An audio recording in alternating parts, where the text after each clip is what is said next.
Good morning, good afternoon, or good evening, beautiful people.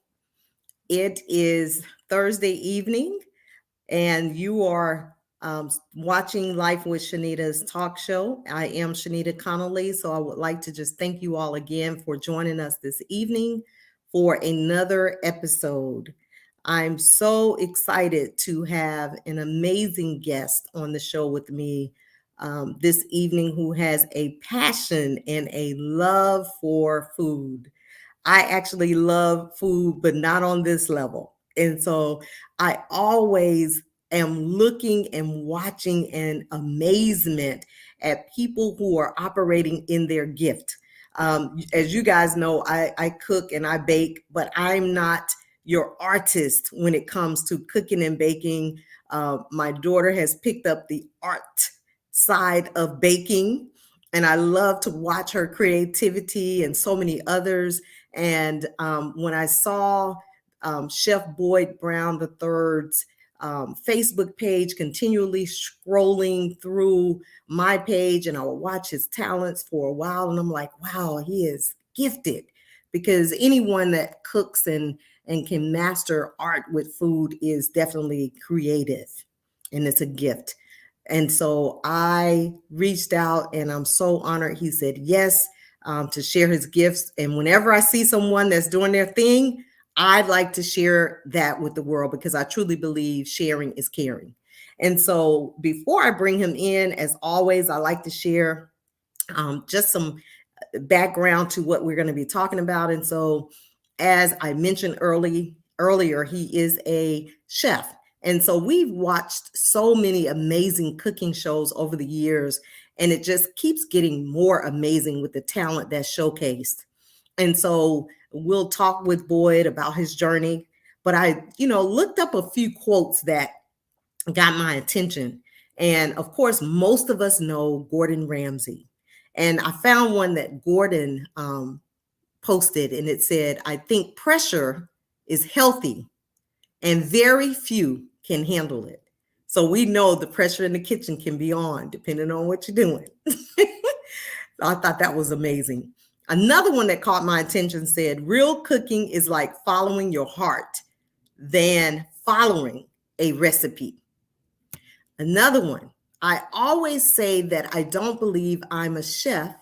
I try to be a storyteller. Now, this one really, really got my attention. A chef must think like a scientist, organize like an accountant, plate like an artist, and cook like a grandma. Now, that one just really stood out. And then this last one says, chef life. We eat, sleep, cook, and repeat. Unless you have another gig in between. You eat, sleep, cook, and repeat. And I know a few chefs that's their life. So I thought those were really, really cute and wanted to share them. But I also wanted to share that cooking shows, food shows go back as far as 1924. The Betty Crocker School of the Air started. And then, somewhere down the years, I remember the French chef with Julia Childs. I was born in 1964. She started in 1963, but I remember her. That show ran a long time. In addition to her, how about Cooking Cajun with Justin Wilson, which started in 1972? And I remember him. His show aired a long time as well. We had Holiday Entertainment or Entertaining with Martha Stewart in 1986. We had the Food Network that started in 1993.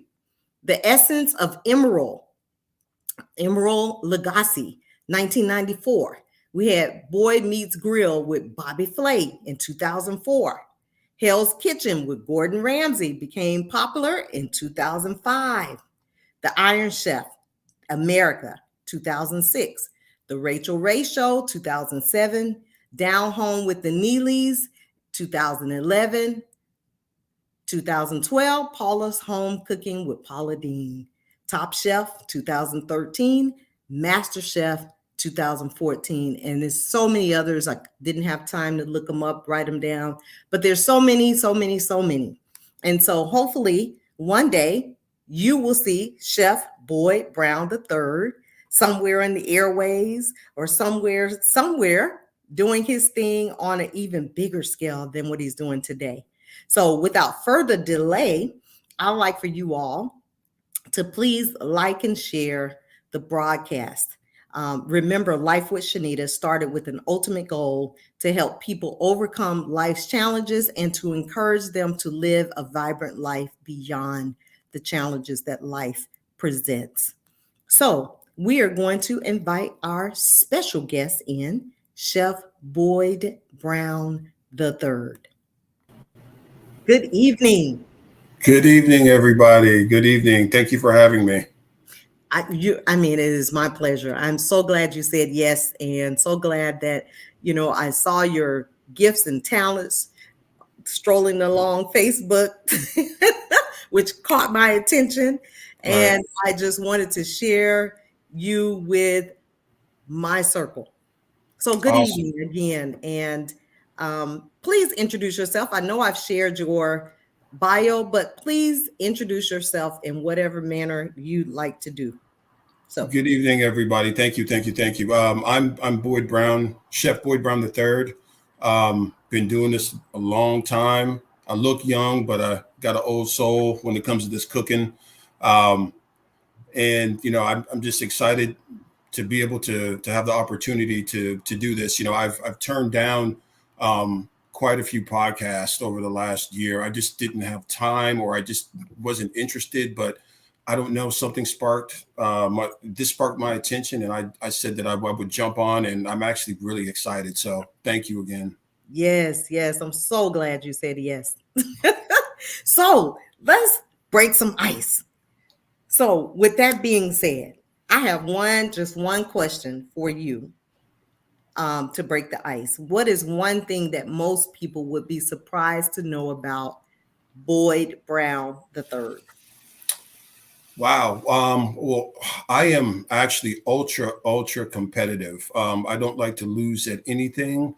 When it does happen, and of course it does sometimes, I learn from it and I quickly move on. I think having a short memory is very key in life, depending on what type of individual you are. My theory is that if you keep dwelling on the losses or mistakes, you lose time on the next task, and that's something that I do not want to do. We're not here for a long time. I'm learning Mm, that as I get older, so I don't dwell on stuff um, for a long time. And I absolutely know that that the ability for me to have a short memory on things comes from being an athlete. My father played in the NFL. I played a couple years of college basketball, and then went on to play some arena football. And my coaches throughout my life always told me that if you're not capable of moving on from a mistake quickly and correcting it, your opportunities will pass you up. So that knowledge of moving on to the next task quickly was hammered into my brain at a very early age. and I like that. You said hammered in your brain. We sometimes forget the things that must be drilled, the values, the morals that must be drilled into our children. Absolutely. Yes. So I am going to encourage us, grandparents, parents, uncles, aunts, start drilling values into your children that will be there forever, and they will make a difference in the life of our future leaders. You said you're very competitive, and you Yes. recognize that we will lose. We will win some, we will lose some, but let's not dwell on it. Let's keep it moving. Learn from our mistakes and keep it moving. So I like that. So thanks to Absolutely. your parents who drilled that into you. So tell us more about the man, Boyd Brown III. Well, I'm just a young man that grew up in the Seattle area, amongst a plethora of diverse people, diverse food, the weather, and of course athletes that I might add. I'm from a generation where we were all ultra super competitive at every single thing that we did. We call it the Michael Jordan effect. Both of my parents were born and raised in Mississippi. I was born in Denver, Colorado, when my dad played for the Broncos, and after he got cut, his last year in the NFL, he got another tryout for the Seattle Seahawks, which unfortunately he did not make the team. And that's where my journey really started at, in Bellevue, Washington, a suburb of Seattle, just a few minutes from Seattle. And with Seattle, with the Seattle area being so diverse with people and the food and eating all this great soul food that my parents cooked from the deep South in my household, I learned pretty early, how to incorporate many different diverse foods into my own creation. So, then I moved to Atlanta in my mid-20s, where I spent about 16 years living, and that's where I met my wife and had my two boys. As the years went on in Atlanta, I developed an even deeper passion to cook. Let's be real, Atlanta's got some great, talented, and creative cooks and chefs. And as a self-taught chef, all I did was watch some of the techniques and styles and study the actual blueprint of how to really execute my craft. And staying motivated was actually key. Being in your mid-20s, there can be a lot of motivation, but there can be a lot of de-accelerators as well. Moving in that part of your life. So, and now I'm in the DMV, where my wife is from, and I love it out here. It's a little, it's got a little bit of Atlanta and Seattle mix. So, all is well over here. That's awesome. I absolutely love that area too, except for the winter. Yeah, it's not as bad as I thought it was going to be. It has snowed a few times, but it's a couple inches and it's gone the next day, and it's not any real blizzard, anything like the real East Coast, New York, way up that way, but Mhm. it's manageable. Okay, okay. Well, let's, continue this conversation with the next question I have. And you kind of alluded to it a little bit, but how old were you when you knew Boyd was passionate about food? Ah, there are a couple memories that I can share. One being when I was 8 or 9 years old. I remember my family getting our first microwave, and I was able to make unlimited microwave grilled cheese sandwiches every single day. So that's, yeah, I know. That's where it all started. My mom, she was a nurse at the time, but then she became a teacher for 30 years. So she was gone. My dad, after he retired from the NFL, he worked at Boeing for 37 years. So parents were gone. Me and my sister, at the time, were at the house, so I had to learn how to cook for both of us. So microwave grilled cheese sandwiches, it was every single day. Um, I know. Second, the second thing that I know for a fact, because I hate to lose, one of my college teammates, my parents were gone, and I Mhm. had a few people over at my house over the weekend. And one of my college teammates told me that I couldn't cook. And I went and bought a bunch of meat and the barbecue, and I didn't know what to do with it. And so he kind of made fun of me. And those type of moments resonated with me. And I don't like to lose. So you know what? I got better over the years. So Like kudos to that me. won't be how that story ended. Right. Not at all. Oh, I love it. And so, I remember reading in your bio how you talked about waking up and the smell of great food just raving through your house, growing up as a young boy. And I'm sure, that enticed the drive to get in the kitchen and do something with that skill. Absolutely. The smell of bacon and biscuits and grits. And yeah, And when you said Mississippi, yeah. You already say no know. more. You already know. Say no more. Say no more. Yes. So, what has been the highlight on this journey? I know this, um, when I looked at your food or have been watching it for months, um, it definitely tells a story. But what has been the highlight on this journey as it relates to food in your cooking? You know, as time has gone on, I haven't been on a social media chef for that long, Mhm. and you know how social media can be with comments, with trolls, but then there's also another side, the people that show you love. These strangers that live on the other side of the earth are showing you love. So seeing all the support and love when I create these dishes, and knowing that I have followers that recreate these dishes that I make on social media and then post them and then say it was awesome and thank you, is one of the best feelings in the world. Absolutely. Yes, and I think you just posted about someone who recreated something, right? It's every day. Trust me, I could literally post every day. I know there was a few this morning that I looked at that duetted my dish. Yes. Yeah, so it's an everyday thing. I post literally 20 about 20% of the stuff that I really have. So a lot more stuff is coming. Oh, I love it. I love it. And so, what is like one of your favorite things to cook? Tacos and nachos, hands down. I know I don't post a lot of that stuff, but tacos and nachos are probably my favorite food. I know it's simple, but I can find very creative ways to make different types of Mexican food when cooking for my family. Hands down, my growing up, I ate so much Mexican food, and I think my mom was the one that got me to eat Mexican food, tacos. All she did was fix tacos, and so I actually fed my sons tacos, and that's all they eat now are tacos and nachos. I promise you.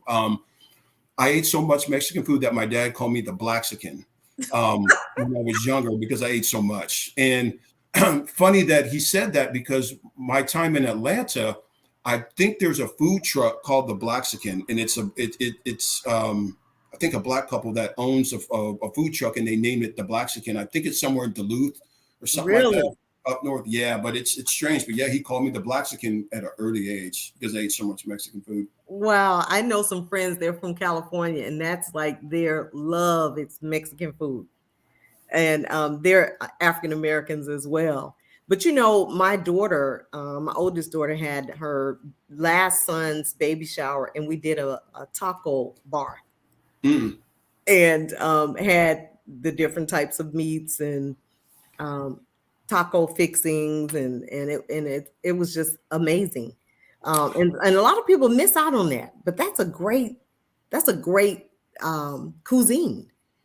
Oh, it is, and it's not difficult if you can put the right things together. I mean, it's very deep and rich in culture, the Mexican cuisine, but it's also very good. I love it. I was halfway raised on it. Besides all the soul food I ate, Mhm. another thing I love is obviously seafood. Being that my family's from Mississippi. Louisiana is a stone throw away. So I love shrimp. I love the southern cuisine, all the seafood that they have. I absolutely adopted that. So I do incorporate a lot of those, a lot of seafood into my dishes.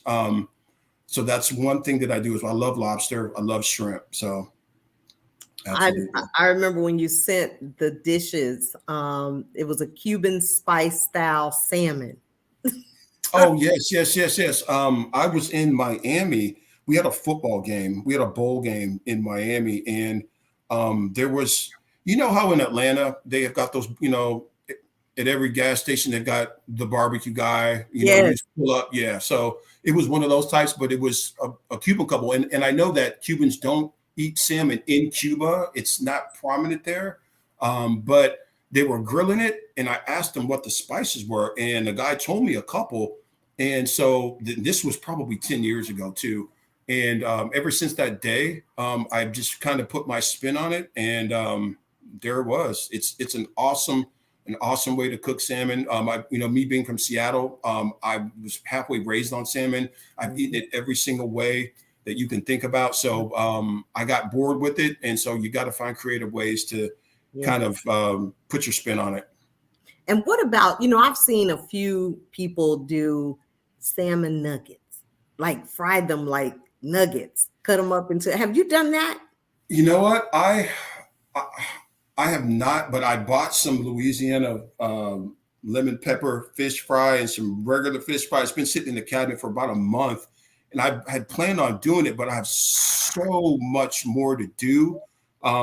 But I keep seeing it, and I keep telling myself I want to do it, but I I need to I need to play around with the batter because I've seen some people do it, and the actual batter on it doesn't look right. I want that bright golden crisp cornmeal crust on my salmon. I can do it with other things, but with salmon I have not tried it. But if I'm gonna do it, mine's got to be perfect. So Yes.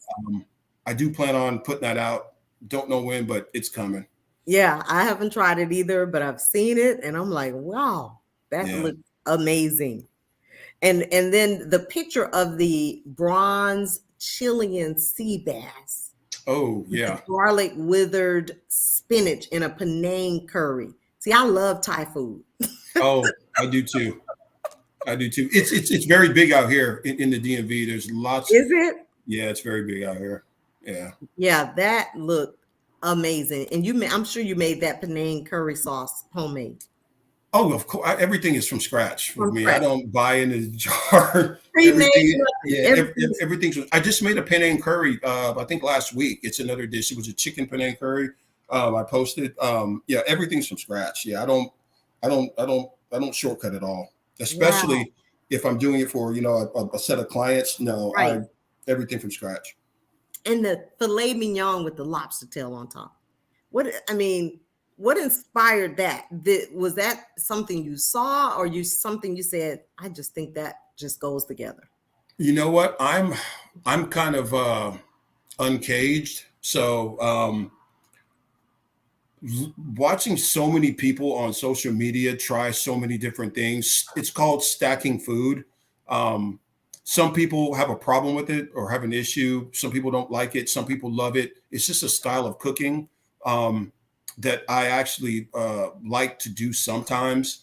But I saw people stacking seafood on steak, and I'm like, you know what? Let me try to just create something wild that looks good, that's Mm. placed good on the plate. So yeah, that's where I got that from. Social media can influence a lot of people. Wow. And the crab cake on top of the lobster with the cream sauce looks like shrimp and all kinds of goody It's stuff in crawfish. It's a crawfish crawfish. cream sauce. Okay. Yeah, Wow. That's yeah. amazing. It's really good. And the Cajun tomato bacon gravy on top of the fish and grits. Oh yeah. That I got from Louisiana. One of my aunties had cooked that, and it had bacon in it as well. And so I said, you know what? Let me start doing this fish and grits because I also love fish and grits. So Yes. I started to do lobster and grits, shrimp and grits, fried salmon and grits. So um, yeah, I love stacking food. I love grits. I grew up on them, and Mhm. that's just a part of my story. Yeah, we did too. We grew up on fish and grits, and there's so many people that I know they don't know anything about that. Oh, I know. Tons of people. Especially where I'm from, even though I grew up on it in Seattle, because my parents were from Mississippi, a lot of folks don't know about Fish and grits. fish and grits at all. So yeah, they're Yeah, missing out. they're missing out for true. Yes. And then your Maryland style jumbo lump crab cakes. Yes, indeed. I am actually blessed to be out here in the DMV Yeah. because they do crab cakes a little different out here. Every city, I think, has got their own style. I know even Savannah even has their own style of crab cake. Mm-hmm. Um, Seattle does. Everyone does it different, but Maryland, I think, hands down, has the rights to that. It's the the blue crab that they have out here. Mm-hmm. You really can't get anywhere else. They use the claws, the meat in the claws, and it's very sweet. And it's very expensive now. Everything because of inflation. But that's the only stuff that I will use to make crab cakes from here on out for the rest of my life. It's absolutely phenomenal. The blue crab. Yes, the blue. That's Yeah. where they get it from. The Maryland style crab cakes. They use the blue crab meat Mm-hmm. to Mm-hmm. actually make those. So Mm-hmm. It's absolutely delicious. Yes, I remember in the 90s, it had to be the late 90s. I was introduced to crab cakes in Maryland for the first time in the Oh, 90s. yes. Delish. And you're right. I think they have it hands down. They They have it. got it. They Yeah, got it. they definitely. So, um, what is your so we talked about the favorite thing to cook for the family. So you cooked for, I think, major people. I think I read in your bio. Um, High class, regular class. Um, is there any event that you've cooked for that like stands out? Like I'll cook for them anytime they call. Like you don't have to name them, but was there any person that yes, no matter when they call, I'm there. If the money's right, I'm there. It really doesn't matter who it is. But Just but but there are a couple people that, I got you. If you need something in a hurry, I might foot the bill on the airfare and just fly out and do the dinner. But yeah, Mhm. there's a couple people, not many, Right. but if the price is right, hey, I'm gonna I do it love it. anyway. That show is the price is right. You're right about that. How has your family embraced this journey?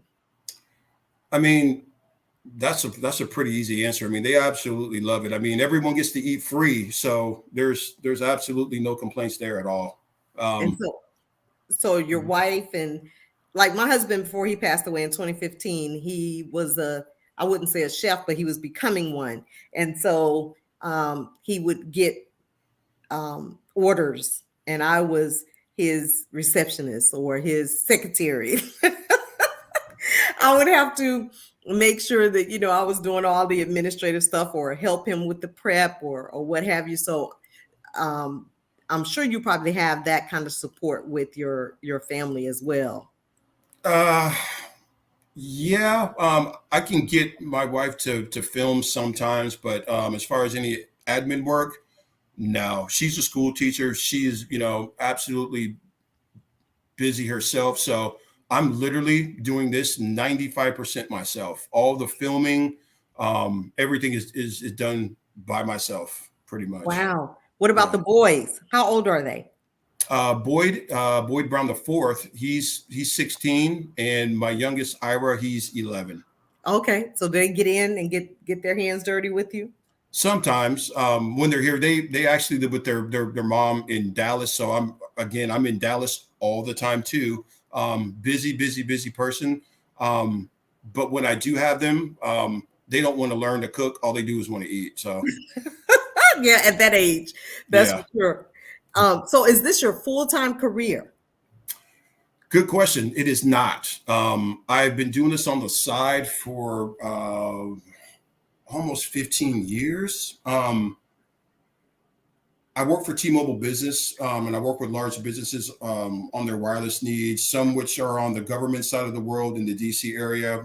Prior to T-Mobile, I was in the health science and information field for about 10 years while I lived in Atlanta before I moved to the DMV. So I've been in sales for almost 20 years. So I do have a 20. So with a 20-year sales background, that's going to actually help me out when I get this business where I want it to actually go. So all the marketing, I've got the experience. So I think this, that's a part of my story, part of my journey of knowing how to implement marketing ideas and tactics, to expand this cooking business because a lot of people that I've talked to over the years, they've asked me, like, what do I need to do to get my business off the ground? And I'm like, I listened to a guy named Wallow on social media. He's out of Philly, and he tells these young people, you have to invest in yourself. You're going to have to spend some money to make some money. So invest in marketing, promote yourself. So that is one of the things I'm doing now is trying to promote myself while I have a full-time job. But luckily, while COVID hit, I've been working remote, so all my meetings are remote. If I have to go to a big meeting, then I'll drive out. But I've been working remote, which has helped me, kind of cultivate, this food thing into something that is going to be much bigger in the future. I love it. I love it. I could see it too. Oh, it's going to happen. Yeah, I could see it. Um, let's talk about, a lot of people, including myself, um, are trying to eat cleaner. Right. And what would you suggest to us as we're trying to eat clean, but we still want to enjoy some amazing flavor of a chef cooked meal? What do you suggest we do? How would we prepare that? What does that look like for us? Any suggestions for us? Build a cheat day in. It's pretty simple. But besides building a cheat day, try some new healthy foods, or even give your favorite recipes a little makeover or remix of one of your favorite dishes. Maybe incorporate a different type of protein into a salad. Try some different spices. I discovered a place in Atlanta called Tassili's Raw Reality. It's a vegan spot on the West End by that Wendy's on Ralph David Abernathy. It changed my life, and it changed the way that I looked at kale. It changed the way that I look at healthy eating. I didn't know these type of places existed, years ago. And once I found that, I was just like, wow, this is kale. So try some new places, look online. There's some really interesting and creative food places in Atlanta right now that are actually healthy. So I would suggest just getting out there. But if you're cooking at home, I would just literally try to incorporate some different proteins. If you're eating chicken all the time, go out and maybe buy a lobster tail, split it up and spice it up and put it in a salad. Trying different things, though, is definitely one of the suggestions that I would make. Mm-hmm. And that's spot on. This trainer, I'm not going to say my trainer, but this trainer and I were talking over the weekend, and he said, if you train with me, you have to give me 6 days of clean eating, and then you can have a cheat day. And so, yeah, and 6 days. 6 days out of the 7 days, 6 days you give me, and the 7th day you can have to yourself as your What cheat. do you eat on your cheat day? Whatever I like. And let me tell you what that looks like. So say I went to Longhorns and had a baked potato. Mm-hmm. I would cut it in half. And maybe not have as much butter and sour cream. Eliminate the bacon. Maybe no salt added. Good idea. Very good idea. I know a couple NFL guys. I follow Rob Gronkowski. He's a tight end in the NFL. He was Brady's right-hand guy. He was a tight end. And he said something a few years back that kind of made me chuckle. Like during the season, because they have to watch their calories, of course, or you can't be overweight. You got to be at a certain weight limit for each position in the NFL. So he would actually take the ends off the bread if he was eating a sandwich because it would be less calories. So cutting corners like that is a very good idea. Less salt, no salt. Right. Very good idea. And I was listening to someone just recently talk about Black people and sodium and how we really need to watch our sodium intake, and how they were suggesting more spices, more seasonings that were salt-free, but using varied spices to cook with to get away from the sodium. And so I baked some flounder a couple of days ago, and I didn't use salt at all. I did use Mrs. Dash, but I used just an array of different seasonings and spices without the salt, and it was very good. And I put it on top of the salad for a couple of days. That's awesome. Yeah, there's a lot of seasonings out there now that, contain no salt. So, like I said, don't be afraid to go out to the store, because I know people are stuck in their ways and they may not know about these things, but there are a lot of spices out there that contain no salt that taste absolutely phenomenal. So, Yeah. So I appreciate that suggestion. Um, what is like your least thing to cook? my Do you have least a favorite thing. least favorite thing to cook or to prepare? So, what I hate cooking, pretty much. Yes. Oh, an omelet. Oh my God, I am terrible at omelets. Someone asked me to make an omelet. It's going to be a bomb, a big bomb on a plate. I have yet, I have not mastered the perfection or the craft of making the perfect omelet yet. I've got the ingredients down, but Mhm. um, someone wants an omelet, I'm like, oh my God, whether it be, the wife or the kid, I'm like, you want my omelet? Okay. It's going to be a big phone book on your plate. So there you go. Yeah, I love definitely the omelet. it. But you'll do it, but that's not your favorite thing. Yeah, no. Oh my goodness, that is funny. Now that's funny. What about I was going to ask you, tell us a little more about your philosophy around cooking. Like, I know you have this love and this desire, this drive to create masterpieces. But do you have something that this is my motto, or this is how I think, this is my mindset, this is my philosophy? I know you're competitive, but is there something else that goes along that is always a part of what you do when you're cooking? Well, great question. Being that, I'm on social media and I'm a social media chef, I learned to come up with this, a slogan. I have to come up with a stamp of my own. So I've used Picasso in all of my, pretty much in 90% of my videos. I always end it with Picasso because you know what? I think of myself in the dishes that I make is a work of art. Um, I always look at food as an art from afar. I've studied food for so long that some of these things that I make, I look at, I'm like, that is absolutely beautiful. So being artistic and being yourself when creating these dishes, I think stands out more than, just putting some food on a plate. So um, just be yourself. I've always just been true to myself. I've never, copied or went behind anybody.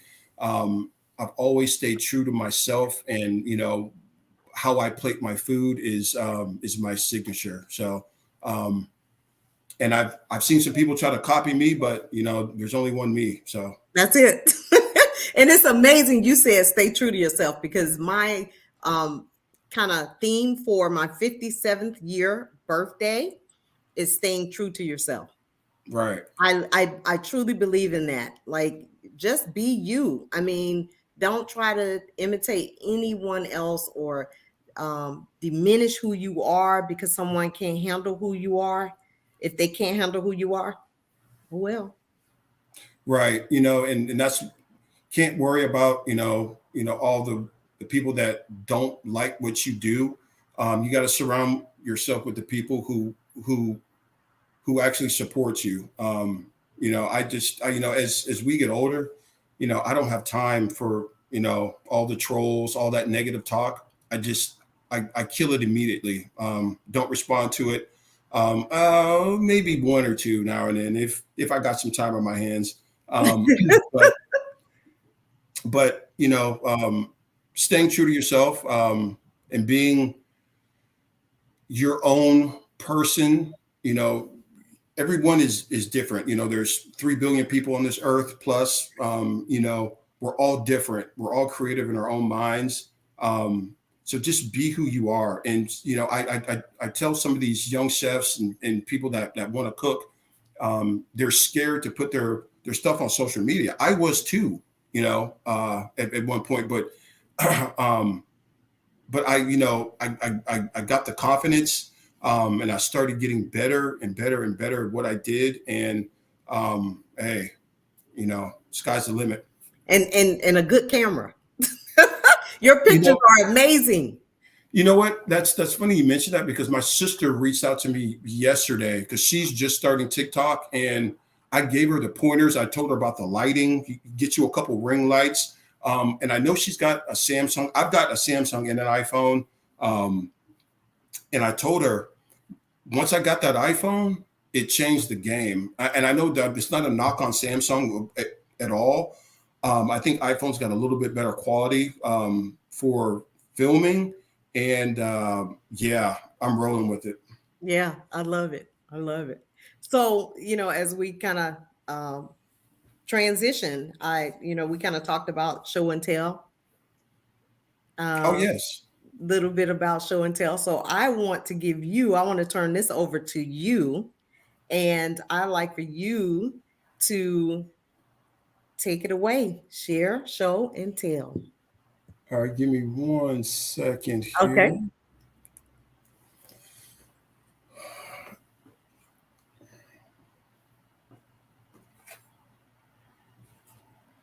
So while he is getting things prepared, I'd like for you guys to please follow Boyd Brown III on TikTok, on Instagram, and on Facebook. So I'm going to turn it over to him. So here I have can you guys see this? Yes, looks amazing. It is a Caesar kale salad with some pan-seared garlic lobster tails that I made.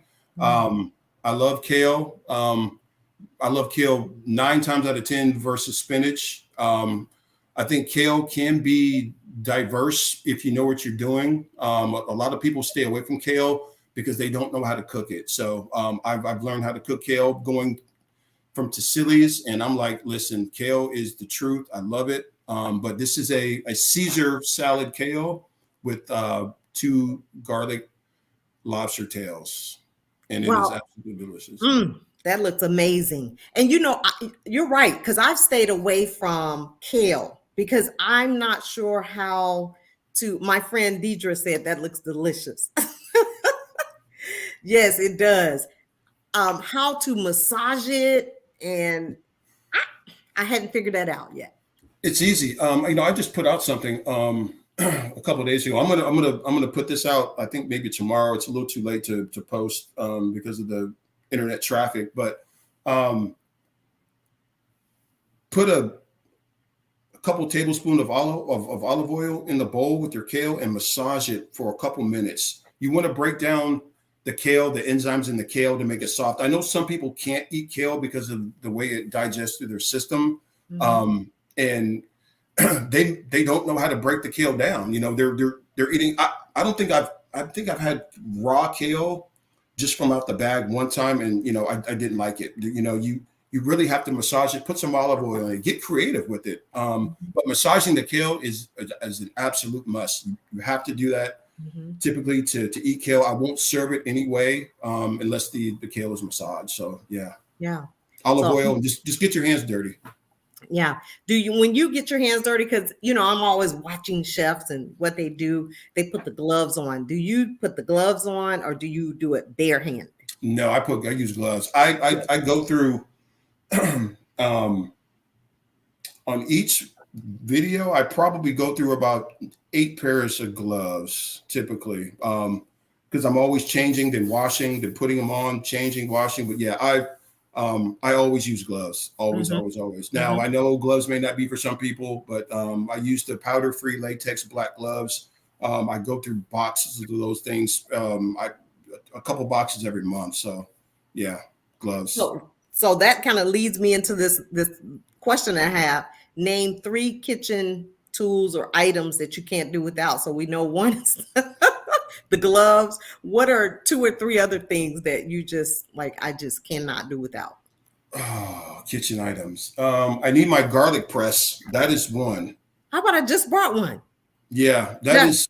I was tired of chopping garlic, and I'm like, it looks good, on film sometimes when you're chopping, but listen, I'm all about speed, and I do cut corners, but that's a good corner to cut. That's Yes. that saves some time. Garlic press, my chef's knife, of course. That is, I have to have a chef knife, and what else? And it could be an item. An item. It can be a food item. Other than a tool. It can be Oh, an a tool. item. You meant item. Item or tool. Mm-hmm. Okay. Either. I always have to have lobster tails on deck. I mean, Mm-hmm. that is mandatory. Always got to have lobster. Lobster is mandatory, and of course chicken, because chicken is kind of versatile. Mm-hmm. No, wings, chicken wings. Mm. Mm. How about chicken wings have been kind of like hard to find during COVID? Not up here. Really? Yeah, no, not up here. And they're expensive. They are expensive. I think a pack of wings is going for $22 up here when it was right around 14, prior, I think maybe last year, but they're $22 up here. Now, I went to a restaurant to buy some wings, Buffalo Wing Factory, and for 10 wings, it's $19.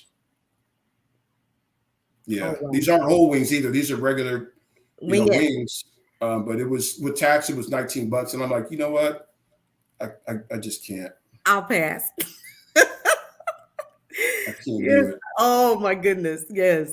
So, if you had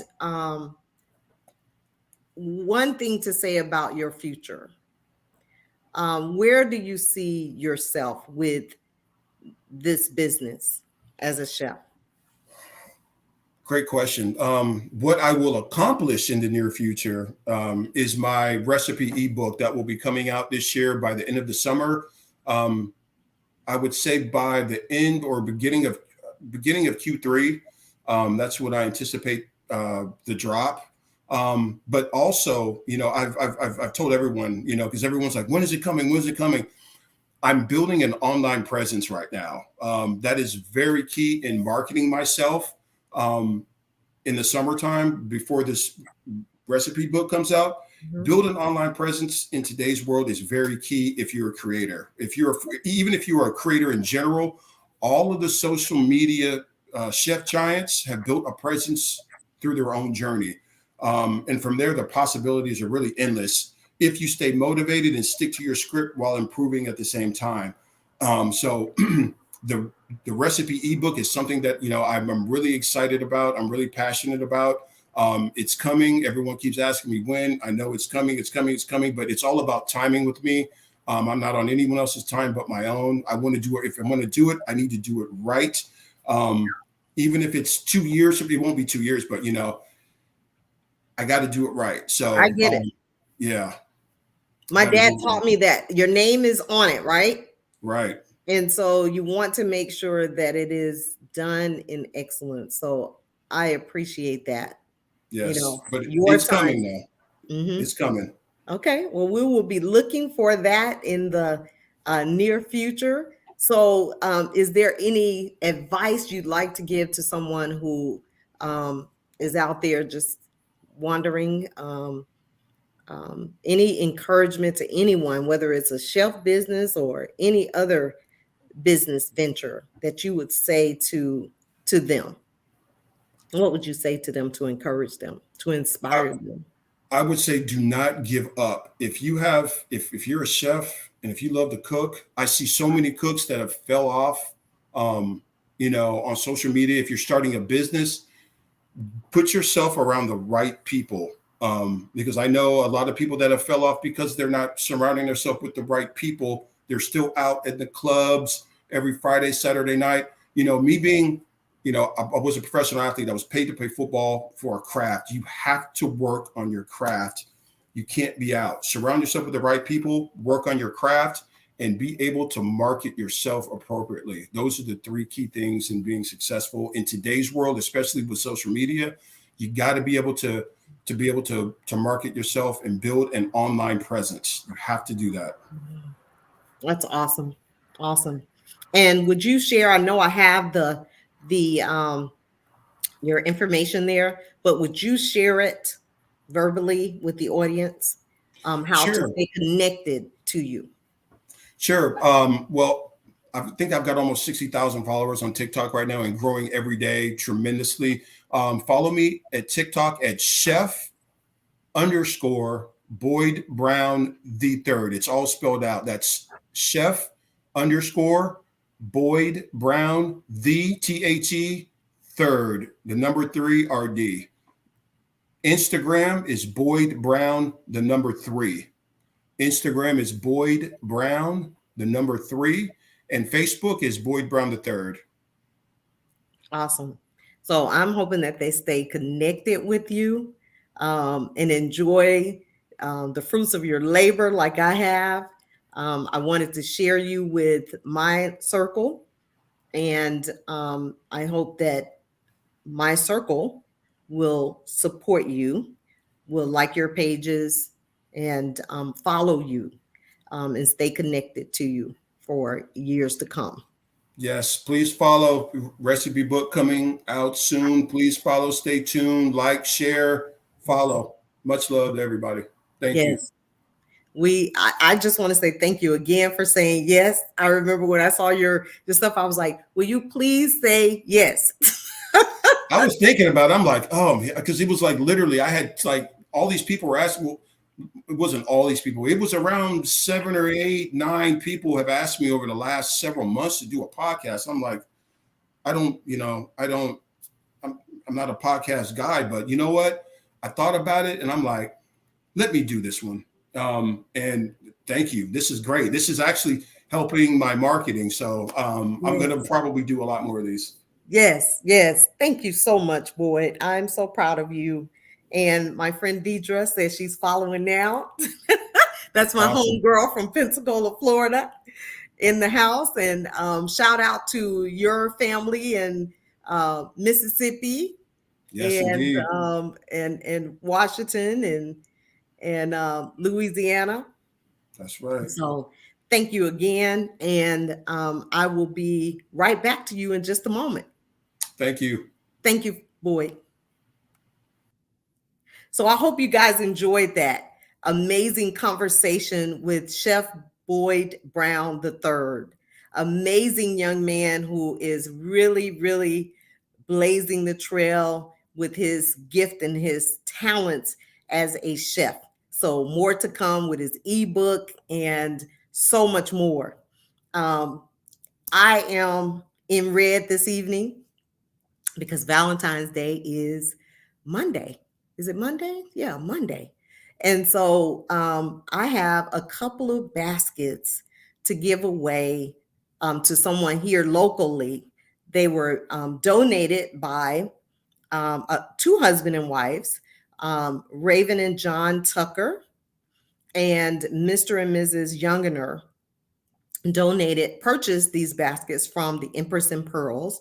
Madison actually is a part of this mentoring group, and they had to make baskets for their program as one of their fundraisers for their summer trip to Florida. And so the Youngeners and the Tuckers donated and said, please give the baskets to someone. And so we have 2 baskets, 2 baskets to give away. But you need to be local in Georgia to be able to pick them up. And so I am hoping that, and I'm going to make it as easy as possible. The first person that inboxes me on Facebook, or the first 2 people that inboxes me on Facebook that live in Georgia, can come to Clayton County to pick them up. They're yours. So the first 2 people on Facebook that messages me in the messenger, the baskets are yours. So we want to spread love to you all today and always. Again, I thank Chef Boyd Brown III for sharing with us this evening. I hope that you all will follow him in TikTok, Instagram, Facebook platforms, and continue to help him grow his followers and build his business. The only way we can do that is if we are willing to help each other when we can. So, and that's a simple way that you can help. Click, click, click. So, with that being said, I want to again thank you all for watching. Remember that God loves you most and best. And you know, I certainly love you guys. Also, I want to thank you for watching. Thank you for your support. Tune in each Thursday at 7 p.m. Eastern Standard Time. And I also want to remind you of why Life with Shenita was started. The ultimate goal is to help people overcome life's challenges and encourage them to live a vibrant life. As Boyd and I were talking earlier, when my husband passed away in 2015, I wanted to die with him. And God said to me about 7, 8 months later that you have to live. And so I got up and started being purposeful and intentional about sharing my journey to inspire others to continue to live. And so that's how Life with Shenita was birthed. And all things related to life is what we discuss on this platform. And so I am grateful for the people that God has placed in my path that have come and shared their purpose with this audience. And there's more to come. And I'm excited about life. So thank you again. I ask you again to like and share the broadcast this evening so that others can benefit from the conversation as well. And we will see you guys next Thursday. Stay encouraged and stay blessed. And again, thank you. Good night.